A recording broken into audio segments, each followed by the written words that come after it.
روزوں کا مہینہ رمضان کا مہینہ ہے، جس میں قرآن اول اول نازل ہوا، جو لوگوں کا رہنما ہے اور جس میں ہدایت کی کھلی نشانیاں ہیں اور جو حق و باطل کو الگ الگ کرنے والا ہے۔ تو جو کوئی تم میں سے اس مہینے میں موجود ہو چاہیے کہ پورے مہینے کے روزے رکھے، اور جو بیمار ہو یا سفر میں ہو تو دوسرے دنوں میں روزے رکھ کر ان کا شمار پورا کر لے۔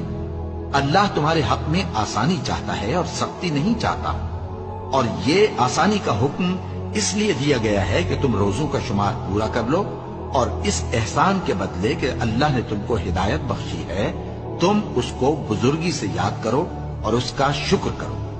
اور اے پیغمبر، جب تم سے میرے بندے میرے بارے میں دریافت کریں تو انہیں معلوم ہو کہ میں تو تمہارے پاس ہی ہوں۔ جب کوئی پکارنے والا مجھے پکارتا ہے تو میں اس کی دعا قبول کرتا ہوں۔